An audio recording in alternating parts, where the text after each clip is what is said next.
pelajaran minggu yang lalu berbicara tentang menikmati pertolongan Tuhan. Bagaimana setiap manusia yang senantiasa menikmati pertolongan Tuhan, firman Tuhan yang sudah kita baca minggu kemarin, jangan jemu-jemu berdoa kepada Tuhan walaupun dalam persoalan masalah yang begitu berat yang kita hadapi bersama. Dalam akhir zaman ini memang kita benar-benar ada di dalam kegenapan firman Tuhan, yaitu persoalan masalah yang ada dalam dunia ini. Maka bagaimana kita bisa menghadapinya? Firman Tuhan katakan jangan jemu-jemu berdoa kepada Tuhan dalam kesetiaan kita. Dan ayat yang sudah kita renungkan, Tuhan tidak akan mengulur-ngulurkan waktunya untuk menolong bagi umat atau anak Tuhan yang siang malam berseru kepadanya. Semua umat manusia menikmati pertolongan Tuhan. Pagi hari ini kita akan bersama-sama merenungkan kenapa sampai saat ini pun kita masih ada dalam pergumulan masalah dan masalah. Masalah hidup kita ini, masalah sakit penyakit, masalah keluarga, masalah sekolah, masalah dan masalah masih ada dalam hidup kita. Kenapa kita ada dalam masalah? Karena ini tandanya bahwa kita masih hidup di dalam dunia ini. Ada masalah ekonomi, ada masalah sakit penyakit, ada masalah keluarga, suami, istri, anak, pekerjaan, pelayanan, dan lain sebagainya. Karena kita masih hidup dalam dunia ini. Renungan firman Allah pagi hari ini, kenapa kita ada masalah? Karena kita masih hidup di dalam dunia ini. Nanti kalau kita sudah meninggalkan dunia ini juga ada masalah. Masalahnya itu hanya dua saja, surga atau neraka, itu saja. Ya. Tapi kalau kita masih hidup di dalam dunia ini, kita mengalami bermacam-macam masalah.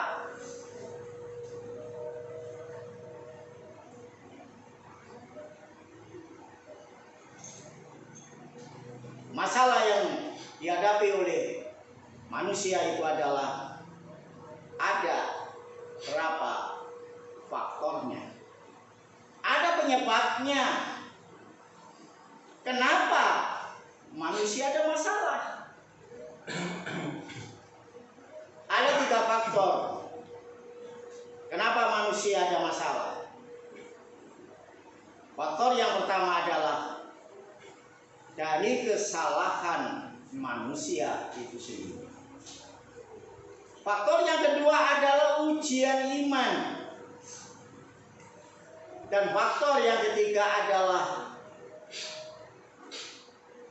kompromi dengan kuasa kegelapan atau kuasa setan. Walaupun dalam masalah ada penyebabnya, ada faktornya, bagaimana kita bisa menghadapi supaya kita keluar dari masalah ini? Masalah dalam ibadah sampai saat ini aja kita belum ada berita atau keputusan bagaimana kita sudah bisa beribadah. Kita tetap menunggu dan berdoa. Tapi satu adalah masalah yang dihadapi bukan hanya kita, tapi seluruh gereja-gereja yang ada di Indonesia ini ada persoalan masalah. Masalahnya adalah tidak bisa ibadah di gereja. Gereja yang sudah diberkati Tuhan dalam pembangunannya yang megah dan lain sebagainya, tapi tidak bisa digunakan karena virus corona ini. Yang pertama, kenapa manusia ada masalah? Faktornya itu adalah kesalahan manusia itu sendiri. Kita akan baca firman Allah kitab Yunus. Dalam kitab Yunus pasal yang pertama, ayat yang pertama sampai ayat yang ke-17. Kenapa manusia punya masalah?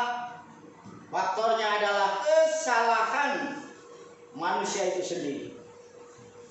Perikop firman Allah berkata di sini, Yunus mengingkari panggilan Tuhan.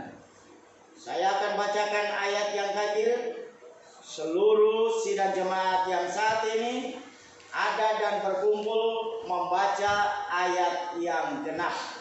Dan ayat yang ke-17 nanti kita akan bersama-sama membacanya. Kitab Yunus pasal yang pertama, ayat yang pertama saya akan bacakan. Datanglah firman Tuhan kepada Yunus bin Amintai demikian.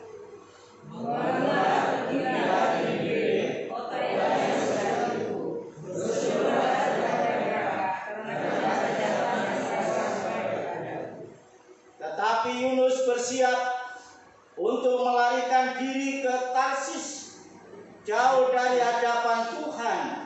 Ia pergi ke Yafo dan mendapat di sana sebuah kapal yang akan berangkat ke Tarsis.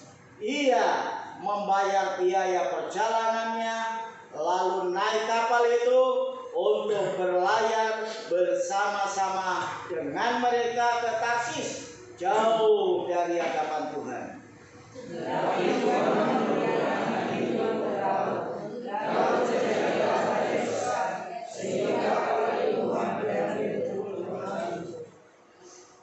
Awak kapal menjadi takut, masing-masing berteriak-teriak kepada Allahnya, dan mereka membuang ke dalam laut segala muatan kapal itu untuk meringankannya. Tetapi Yunus telah turun ke dalam ruang kapal yang paling bawah dan berbaring di situ, lalu tertidur dengan nyenyak.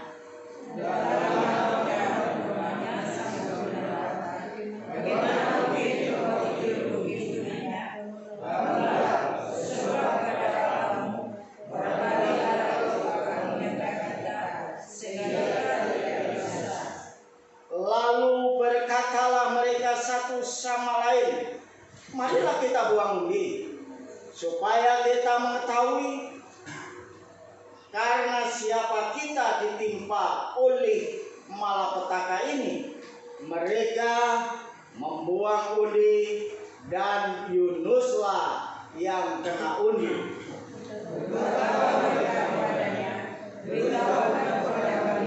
Karena siapa kita ditimpa oleh malapetaka ini, apa rencanamu dan dari mana kau dapat?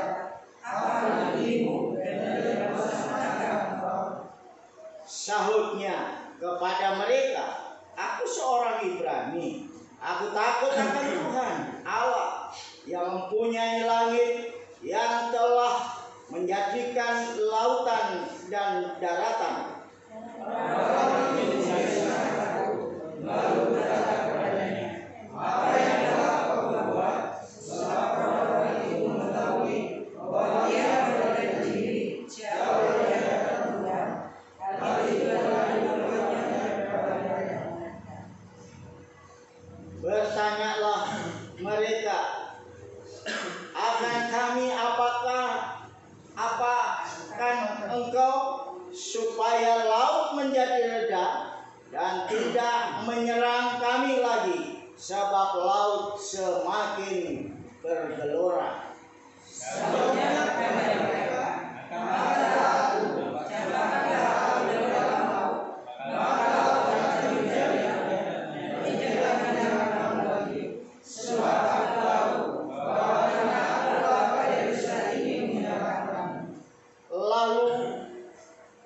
sekuat tenaga untuk membawa kapal itu kembali ke darat, tetapi mereka tidak sanggup sebab laut semakin bergelora menyerang mereka.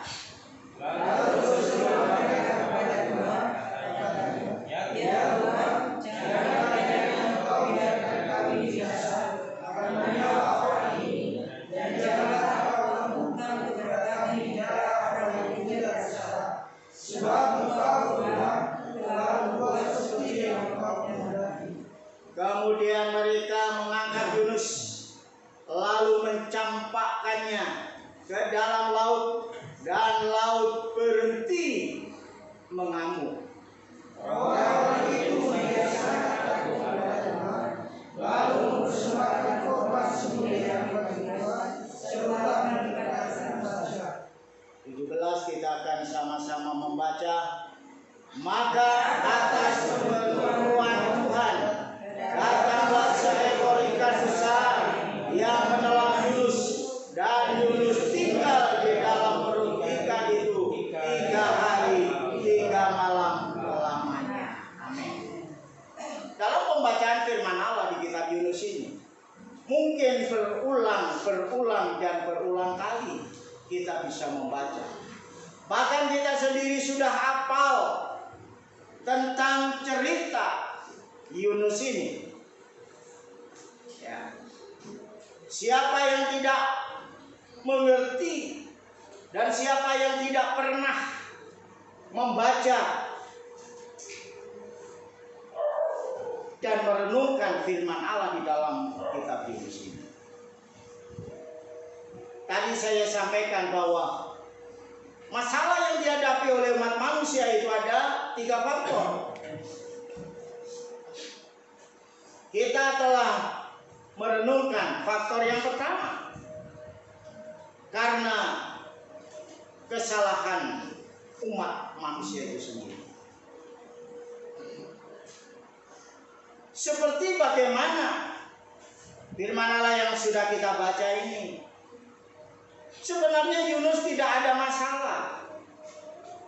Kalau Yunus taat, Yunus setia, Yunus tidak lari, Yunus tidak mengingkari janji kepada Tuhan,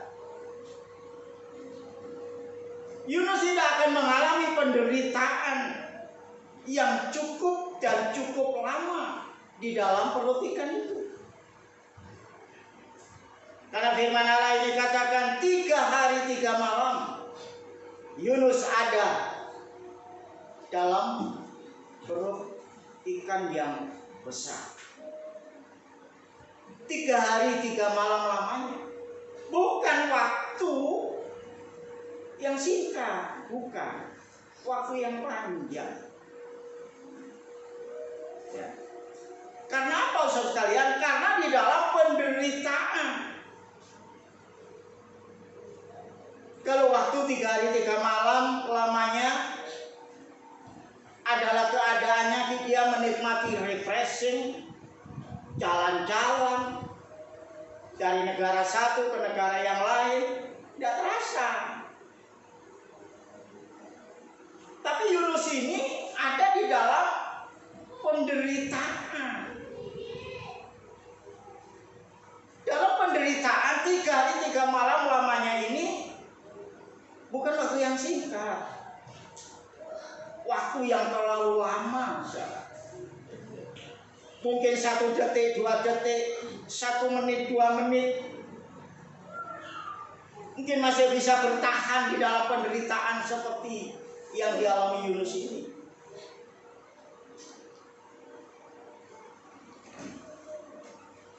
Karena penderitaan Yunus itu bukan penderitaan yang mudah. Penderitaan Yunus adalah penderitaan yang sangat berat. Bagaimana diperhatikan? Tapi kita renungkan, diperhatikan 3 hari 3 malam lamanya Yunus tidak mati. Karena Yunus itu diproses oleh Tuhan, dibiarkan mengalami penderitaan selama 3 hari 3 malam lamanya.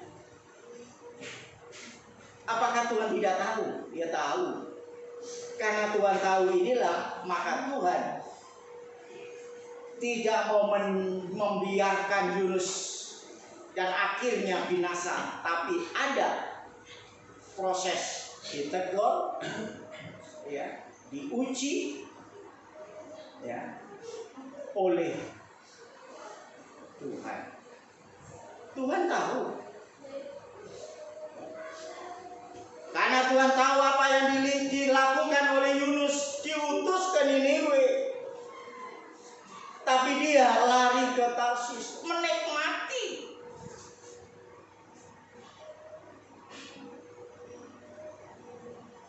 Menikmati apa, saudara? Menikmati kenyamanan yang dianggap dia sangat nyaman.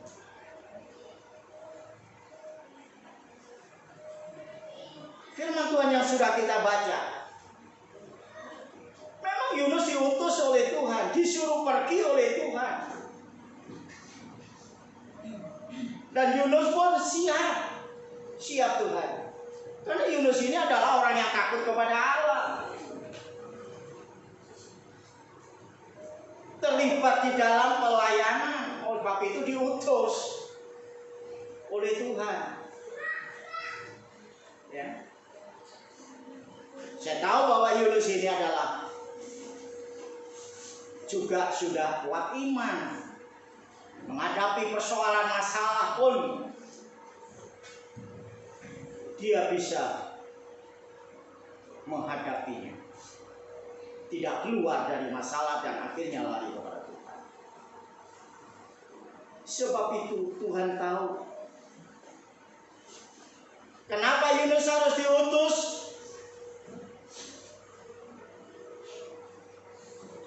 Karena Yunus itu dipercaya oleh Tuhan. Kalau nggak dipercaya oleh Tuhan, Yunus tidak disuruh ke Niniwe. Di Niniwe itu bukan santai-santai.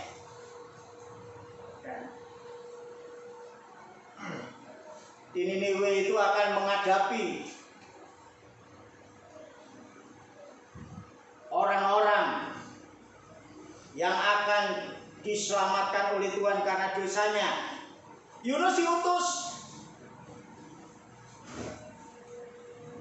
Saya tahu bahwa utusan ini sangat berat kalau dilakukan secara logika manusia. Berat. Tapi karena Yunus itu adalah pelayan,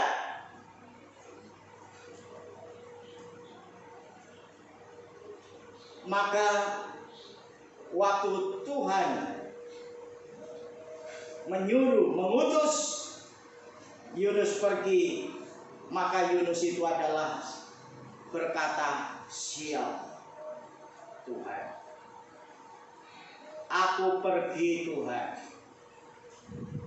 Maka apa yang terjadi saudara sekalian? Yunus pun melangkah, tapi perginya langsung dipengaruhi oleh kuasa-kuasa kegelapan. Alam pikirannya dibalik oleh kuasa kegelapan. Tujuannya dibalik oleh kuasa kegelapan. Visi dan misinya, bagaimana Tuhan mengutus kepada Nabi Yunus, dibalikkan. Maka saya tahu waktu itu Yunus juga menyadari bagaimana dia akan mengingkari janji kepada Tuhan. Tetapi saudara sekalian, Yunus mengambil keputusan yang salah. Sekali lagi saya sampaikan, Yunus mengambil keputusan yang salah. Keputusan yang salah adalah, aku tidak mau ke Niniwe, tapi aku ke Tarsis. Sebab saya tahu mungkin pikiran Yunus ini, Di Tarsis lebih enak, lebih nikmat, lebih mantap, lebih macam-macam lah. Ya. Suasananya, keadaannya, mungkin hiburannya menyenangkan manusianya. Sekali lagi saya sampaikan, keputusan yang salah maka ada persoalan masalah yang dihadapinya. Kalau sudah keputusan yang salah, maka Yunus pun bersalah karena keputusan salah. Yang memutuskan Yunus sendiri. Maka keputusan yang salah ini Yunus menjadi salah. Apalagi firman Allah tadi kita sama-sama baca. Yunus ini jauh lari dari hadapan Tuhan. Dan dia ingin menikmati keadaan manusianya. Sebab itu di perjalanan di kapal itu bukan hanya Yunus sendiri. Banyak orang yang ada di kapal itu. Maka apa yang terjadi? Yunus memilih apa, saudara? Memilih turun, ya, yang paling bawah kapal itu. Dan Yunus menikmati apa? Menikmati tidurnya. Ini kita perhatikan. Dan akhirnya apa yang terjadi, saudara sekalian? Karena Yunus ini menikmati tidur dalam perjalanannya. Dia sudah tidak berdoa lagi. Dia sudah tidak menyerah lagi sama Tuhan. Dia tidak minta pimpinan Tuhan, tidak minta perlindungan Tuhan. Dia tidak minta supaya Tuhan melalukan perjalanan ini dari kuasa yang tidak diinginkan. Kuasa kecelakaan, musibah dan lain sebagainya. Yunus tidak berdoa.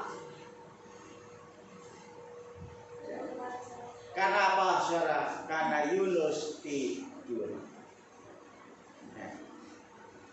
Hati-hati, saudara. Hati-hati buat kita semua ini. Kita ini ada persoalan masalah. Tidak berdoa tapi tidur. Tidur dan tidur dan tidur dan tidur. Hati-hati. Jangan terus menikmati sekalian. Jangan menikmati. Boleh tidur pada waktunya. Waktu tidur malah nggak tidur. Ya. Waktu tidur nggak tidur. Waktu nggak tidur dibuat tidur. Itu adalah kesalahan. Kecuali kalau terpaksa. Tadi malam saya ini berdiri di ruang tamu ini, jam 1. Gara-gara saya dibanguni oleh suara kayak kejar-kejaran. Sebab itu walaupun saya malam anak-anak sini geludek gitu aja saya sudah dengar. Siapa yang tidur di sini? Itu saya sudah dengar. Oh, ada yang tidur. Tidur ya nggak apa-apa tidur. Maka saya bangun. Begitu saya bangun, saya cari suara itu. Nggak ada. Jam 1 sampai jam 2 saya tetap berdiri aja di situ. Ternyata ada kejar-kejaran. Siapa yang kejar-kejaran? Tikus. Ternyata di dapur itu ada tikus 2. Tikusnya saya lihat itu adalah tikus yang betik-betiknya itu. Ya, besar enggak, kecil enggak, tanggung. Kayak SMP kelas 3, kelas 2 ini. Biasanya SMA sudah mulai kelas 1 itu. Biasanya kalau nggak bisa mengendali itu betik-betiknya. Di luar sana tapi di sini harapan Pak pindah karena kita beda. Begitu harus taat. Lama saya berdiri, saya tetap ingin tahu suara apa itu.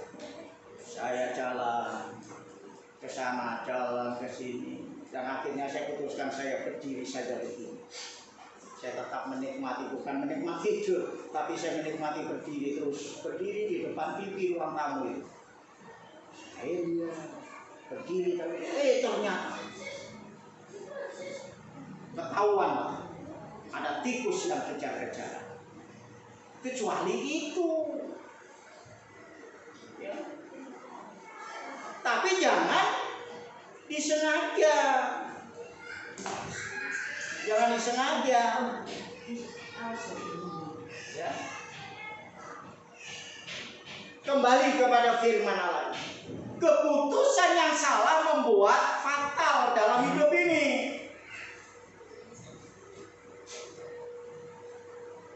Apa yang dilakukan oleh Nabi Yunus ini adalah bersalah. Saya tahu bahwa bangsa kita sedang diproses saat ini. Kita menyadari semua. Tuhan tidak ingin kita ini akhirnya tidak bisa menikmati janji Tuhan. Diproses. Dilamai Tuhan.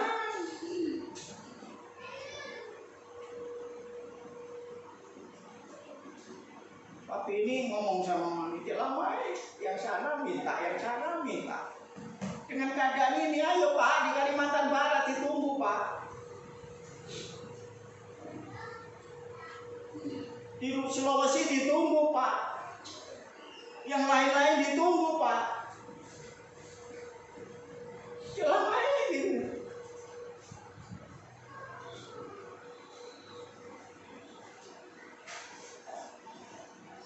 Saya diutus Tuhan itu bukan refreshing.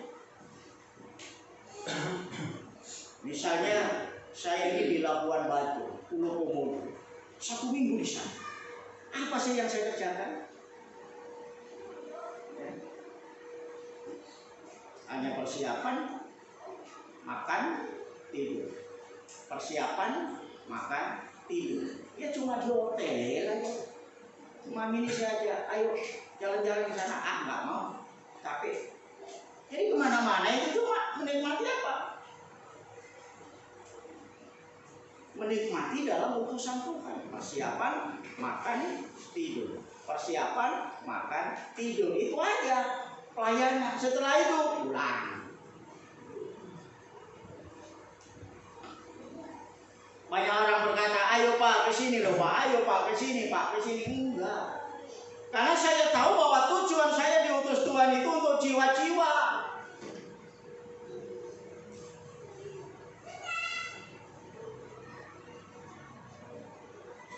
Waktu di Bali ada baptisan 21 orang. Ada pelayanan bakti sosial, ada KKR dan lain sebagainya. Saya melangkah aja. Ya. Ke tempat-tempat wisata nggak mau. Mau jalan-jalan yang lebih jauh lagi, ada mobil tinggal ngepel aja udah datang mobil kok. Walaupun bukan Grab, tapi ada jemaat-jemaat di sana.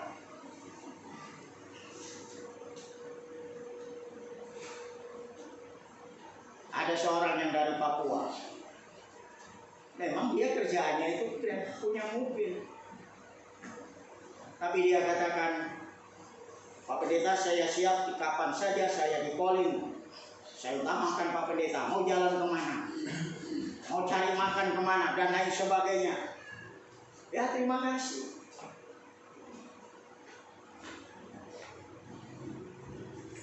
Kebetulan Mami ini punya langganan kok. 1 piring itu 10.000. Bayangkan. Nggak mau cari yang ya karena sikon. Ya bisa kok mau makan yang mahal. Tapi sebelah hotel itu ada. 10.000 aja udah nikmat kok. Waktu saat bosan, jalan ke sana cari sate cuma 15.000. Hanya itu aja. Kebetulan hotel yang saya tiduri itu ada Alfanya, minimarket. Keluar kamar langsung ke pintunya minimarket. Keluar kamar ya itulah yang paling ya, bikin kopi Bu, ya langsung ke minimarket bikin kopinya, bukan di dapur.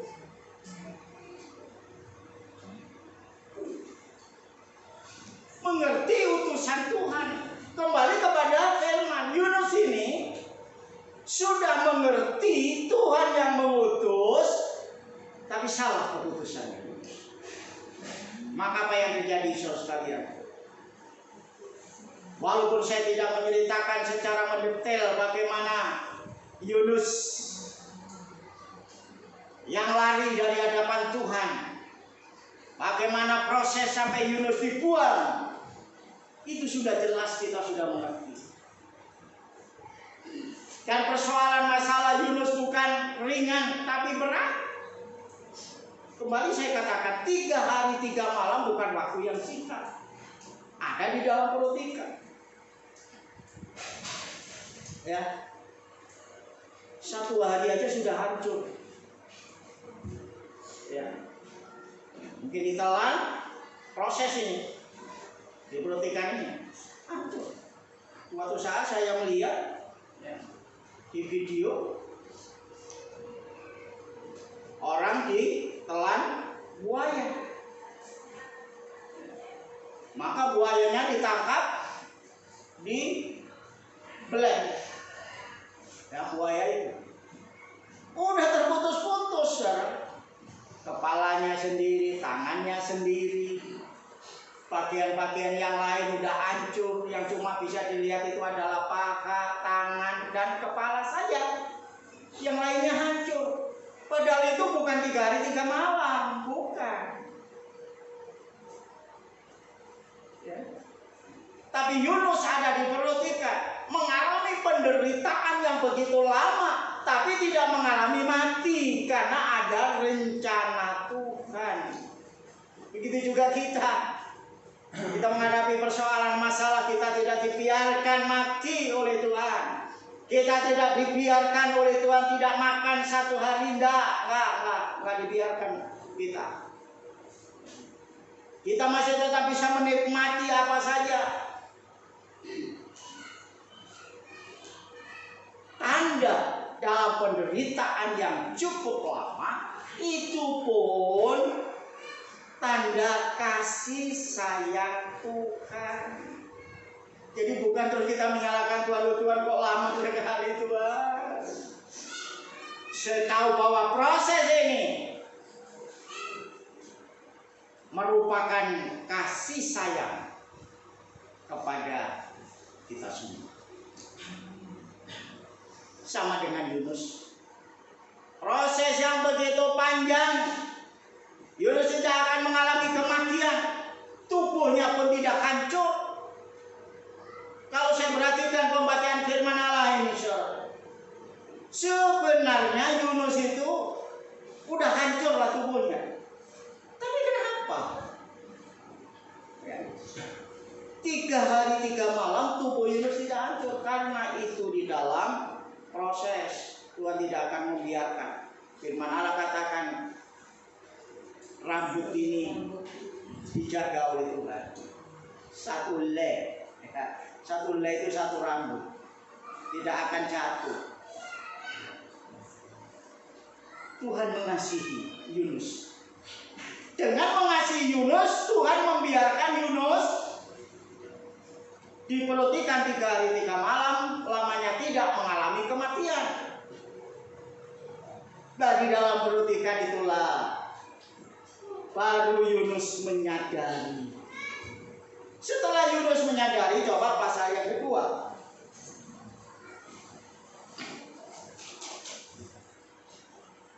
Apa yang dilakukan oleh Yunus kepada Tuhan?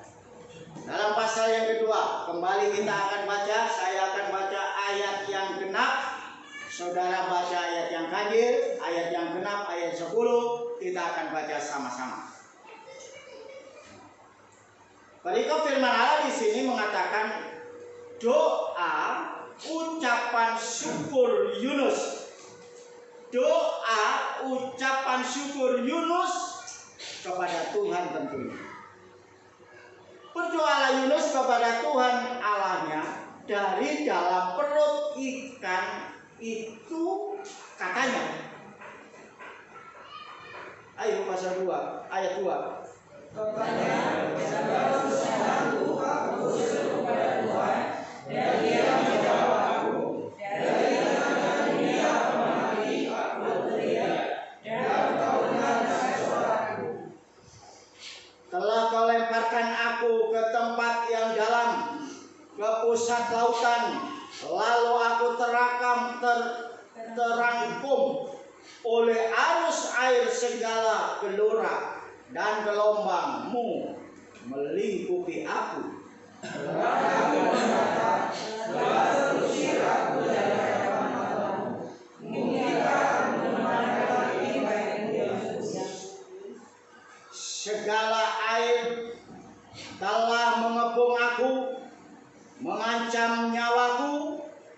Samudra raya merangkum aku, lumut lautan membelit kepalaku. Di dasar gunung aku tenggelam ke dasar bumi. Pintunya terpaham di kepalaku untuk selama-lamanya. Ketika Tuhan Kau menyanyikan aku dari dalam diamku, ya Tuhan Allahku. Ketika jiwaku letih lesu, di dalam aku teringatlah aku kepada Tuhan, dan sampailah doaku kepadamu ke dalam bait-Mu yang kudus. Mereka yang berpegang teguh pada berhala sia-sia, mereka yang meninggalkan Dia, yang mengasihi mereka dengan setia. Tetapi aku dengan ucapan syukur akan mempersembahkan kurban kepadamu. Apa yang kunasarkan akan kubayar. Keselamatan adalah dari Tuhan. Sama-sama. Lalu berfirmanlah Tuhan kepada ikan itu, dan ikan itu pun memuntahkan Yunus ke darat. Amin. Sebelum Tuhan memerintahkan ikan itu untuk memuntahkan Yunus ke darat, yang bagaimana Yunus yang sudah ada di perut ikan 3 hari 3 malam itu, waktu Yunus dimuntahkan ke darat, Yunus tidak kekurangan apa-apa. Ya, tubuhnya masih sempurna. Untuk membuktikan tubuh masih sempurna, coba kita lihat pasal berikutnya. Tapi nanti tidak mungkin kita sampaikan, saya sampaikan. Ya. Yang kita renungkan di sini, saudara sekalian, di dalam kesesakan itulah Yunus kembali sadar. Ya. Dalam penderitaan itu Yunus kembali sadar. Di dalam perut ikan 3 hari 3 malam lamanya itu kembali Yunus sadar. Artinya bahwa Yunus sadar di dalam penderitaan. Sadar. Kadang-kadang kita ini nggak sadar. Ya. Kalau salah nggak sadar-sadar. Tuhan katakan sadarlah. Kalau kita tidak binasa. Yunus sadar dalam penderitaan. Kalau akibat kesalahan Yunus mengalami penderitaan, maka harus cepat sadar. Seperti Yunus ini cepat sadar. Dan kalau sudah sadar, apa yang dilakukan Yunus di sini? Berdoa. Ya, pasal yang kedua ini, ayat yang pertama itu, saudara sekalian, berdoalah Yunus kepada Tuhan Allahnya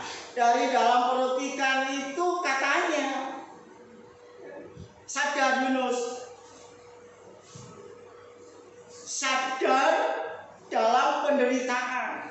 Kadang-kadang kalau kita ini ada di dalam penderitaan, ada masalah dan masalah, kita ini nggak sadar.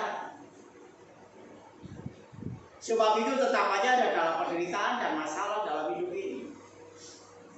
Tapi kalau kita ini belum mendapat jawaban dari Tuhan, dalam pergumulan-pergumulan kita yang besar mungkin,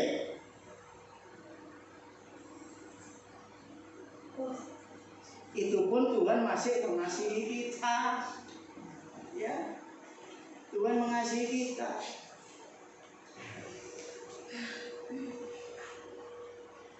Walaupun di benak manusia, Tuhan itu tahu. Ya, Tuhan itu tahu. Kalau belum saatnya, kita juga masih tetap mengalaminya. Walaupun di benak manusia itu ada dalam kemuliaan Tuhan, rencana Tuhan, tugas Tuhan, visi dan misinya, melakukan hal-hal yang mulia.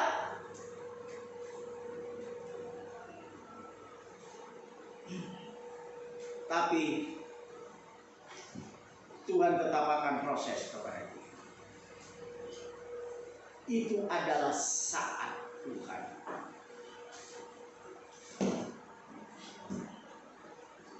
Saya itu sudah mulai dengar bahwa tempat ini sudah di persyaratannya, sudah diukur siapa. Di benak saya ini tidak langsung yang lain-lain. Langsung saya katakan dapat sekian perpuluhan harus saya ambil. Perpuluhannya untuk apa? Untuk pelayanan. Di benak saya ini, saya bisa ke daerah-daerah yang terpencil, pedalaman-pedalaman. Mungkin dengan perpuluhan itu saya akan membangun gereja, bisa. Ya. Wah, di benak membantu ini, mami ini sudah, ini loh ya, yang harus nanti kita lakukan, ini ya, iya. Loh, tapi kenapa sampai saat ini belum, Papi bisa lakukan visi dan misi itu? Sabar. Itu kan di benak saya, bukan benak Tuhan. Itu kan rencana saya, bukan rencana Tuhan. Itu kan kemauan saya, bukan kemauan Tuhan.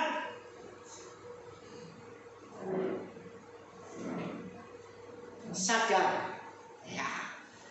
Kembali saya katakan, sadar. Saya sendiri harus sadar. Kalau sudah sadar, saudara sekalian, tidak ada dalam persumutan. Karena apa? Karena di dalam doa, dalam kesesakan, kalau di sini dikatakan Yunus itu bersyukur kepada Tuhan. Ya. Ayat 9, tetapi aku dengan ucapan syukur akan kupersembahkan korban kepadamu. Ada ucapan syukur. Ya. Janji Yunus ada dalam kesesakan ini. Berdoa dalam kesesakan, bayangkan di perut ikan loh, bagaimana berdoanya, napas saja mungkin tidak bisa kok. Tapi bisa berdoa, itu karena kuasa mujizat Tuhan. Kita tetap bisa berdoa dalam kesesakan karena mujizat Tuhan. Kalau tidak mujizat Tuhan, mungkin kita tidak bisa berkumpul seperti pagi hari ini. Dan akhirnya apa yang terjadi, saudara sekalian? Apa yang kunasarkan akan kubayar. Yunus sudah nasar, mau melayani Tuhan dengan sungguh-sungguh, sedia diutus kemana-mana oleh Tuhan, akan kubayar. Nasarku semua aku bayar. Apakah dengan dibayar itu terus menunggu timbal baliknya? Enggak. Ya, aku bayar Pak Nasar supaya aku semakin.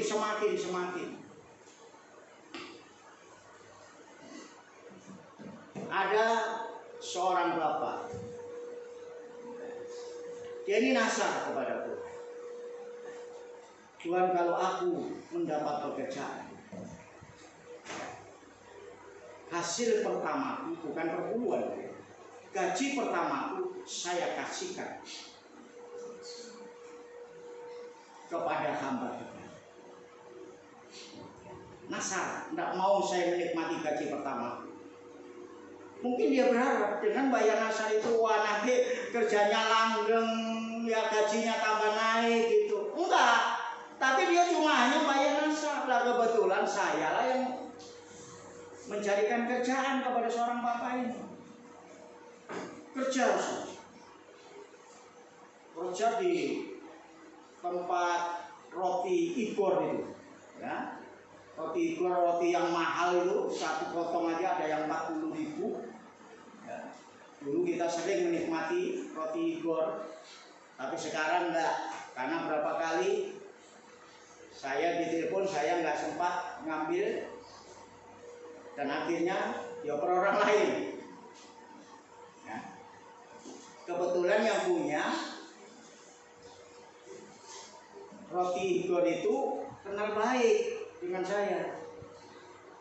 Maka saya bilang, Bu, membutuhkan karyawan. Oh iya Pak Pendeta, bagaimana orangnya? Begini. Oke lah, suruh masuk. Terus gak usah surat lamaran, masuk. Gaji pertama saudara datang ke sini dia.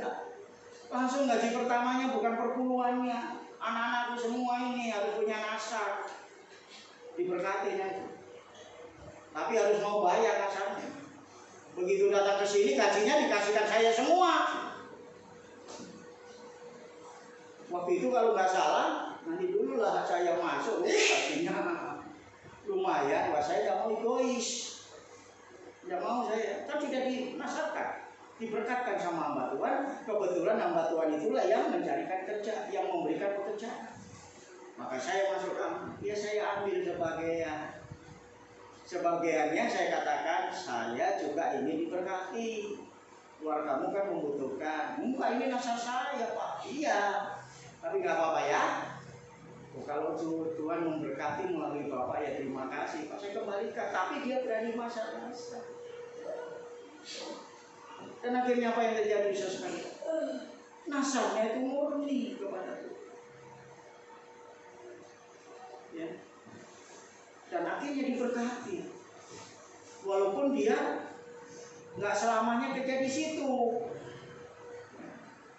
tapi dia nasar, mendapat pekerjaan, gaji pertama diberikan oleh Tuhan melalui hamba Tuhan. Seperti Yunus ini, dia membayar nasar karena nasarnya itu adalah mau komitmen dalam utusan Tuhan. Maka apa yang terjadi di sini dikatakan ayat yang ke-10, setelah Yunus bersyukur dan bayar nasar, maka Yunus terbebas dari penderitaannya.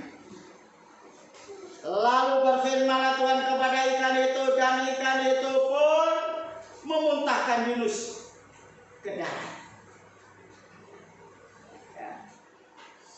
Kesalahan manusia itu membuat penderitaan. Tapi Allah di dalam Yesus Kristus terus mengasihi kita. Ya.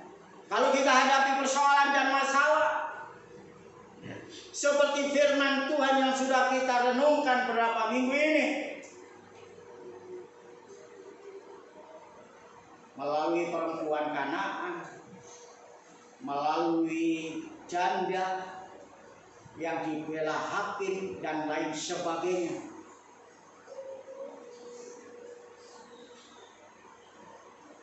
Tidak mau mundur kepada Tuhan. Dalam penderitaan justru menyadarkan kita. Dalam penderitaan yang Tuhan berikan kepada umat manusia, Tuhan inginkan supaya kembali manusia itu sadar dalam kesalahan, sadar yang tidak berkenan kepada Tuhan. Maka saya tahu, dalam sadar dalam penderitaan ini, maka Tuhan akan memberikan mujizat. tidak lama kita akan menerima mukjizat. Kalau kita tetap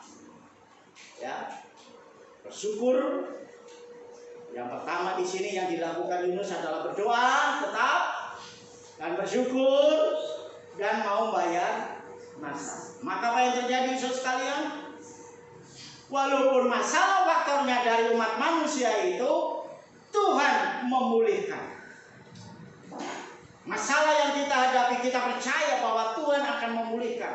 Bahkan Tuhan sudah memulihkan dalam hidup ini. Karena minggu yang lalu firman Allah katakan, nikmatilah pertolongan Tuhan. Untuk dua faktor, ujian iman dan kompromi dengan kuasa kegelapan akan kita renungkan minggu yang akan datang. Waktu sudah selesai renungan. Sadarilah firman Allah pagi hari ini.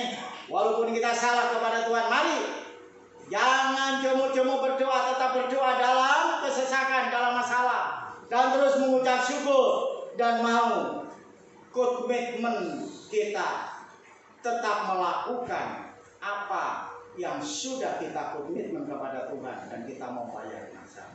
Puji Tuhan, Tuhan Yesus memberkati.